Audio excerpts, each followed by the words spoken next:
ባለጌው ወጣት በባስ ውስጥ ስልኩን አውጥቶ የስልኩን ካሜራ በማዞር ከቀሚሷ ስር የተወሰኑ ፎቶዎችን አነሳ። ነገር ግን እንደጠበቀው አስደሳች አልሆነለትም። ከዚያም ልጅቷን ተዋወቃትና ወንበሩን ለቀቀላት። ዓላማው ከላይ ሌላ ፎቶ ለማንሳት ነበር። ልጁ ማንም ሰው ያየው አልመሰለውም። በድንገት ግን ቆንጂየዋ ልጅ ከወንበሯ ተነስታ ወደ እርሱ ቀረበች። ፎቶዎች እንዳነሳኝ አውቃለሁ፣ ከዚህ ተሻለ አስደሳች ነገር ማየት ከፈለክ ተከተለኝ አለችው። ልጁም የዚህ አይነቱ እድል እንዲያመልጠው አልፈለገም። በፍጥነት ልጅቷን ተከተላት። እሷም መኝታ ቤቷ አስተኝታው ሻወር ወስዳ እስክትመለስ እንዲጠብቃት ነገረችው። ልጁም ተኝቶ ቀጥሎ የሚፈጠረውን ነገር በምናቡ እየሳለ ጀማኬም ትሬዲንግ የኢንዱስትሪያል ኬሚካል፣ ላቦራቶሪ ኬሚካልና አግሮ ኬሚካል እናከፋፍላለን። ካልሲየም ሃይፖክሎራይድ፣ ሃይድሮሊክ አሲድ፣ ሲትሪክ አሲድ ሞኖሃይድሮስ፣ ኢታኖል፣ ናይትሪክ አሲድ፣ ሶዲየም ሶልፌት፣ ሶዳ አሽላይት፣ ኮስቲክ ሶዳ ፍሌክስ፣ ሶዲየም ባይካርቦኔት፣ አሞኒየም ባይካርቦኔት እና ሌሎችም የውሃ ማከሚያና የላቦራቶሪ ኬሚካሎች እኛ ጋር ያገኛሉ።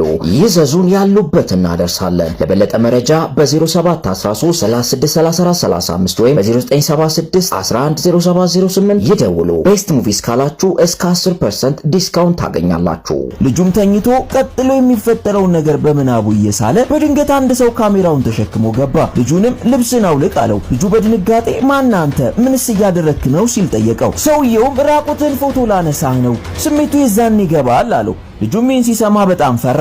ሰውየውን ለማምለጥ በመስኮት ዘለለ። በችኮላ ሲሄድ ግን ስልኩን አልጋው ላይ ረስቶት ነበር። ወደ ቤቱም እያነከሰ ገባ። ነገር ግን ገና ቁጭ ሳይል እንኳን በር ተንኳኳ። በሩንም ሲከፍት የቅድሙ ሰውዬ በር ላይ ቆሞ ነበር። ልጁም በጣም ደነገጠ። በሩን ሊዘጋበት ሲሞክር ሰውየው ግን ስልኩን ሊመልስለት እንደመጣ ነገረው። በዚህን ወቅት የልጁ እናት በደስታ ወደ ቤቷ አጋበዘችው። እየተመገቡ ልጁ ሰውየውን ምን እንደሚፈልግ ጠየቀው። ሰውየውም በቴክስት እናትን ከቀሚሷ በታች ፎቶ ላነሳት ፈልጋለሁ አለው። ልጁም በጣም ተበሳጨ።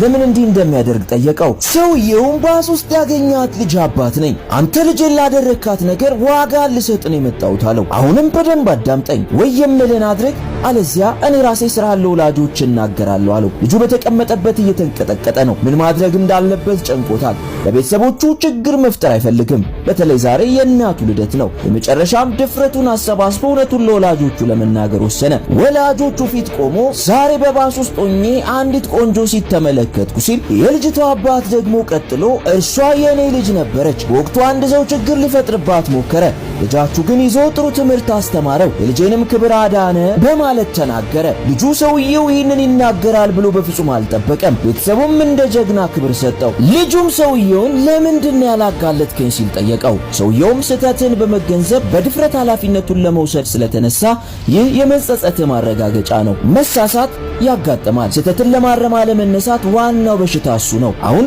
ለመሻሻል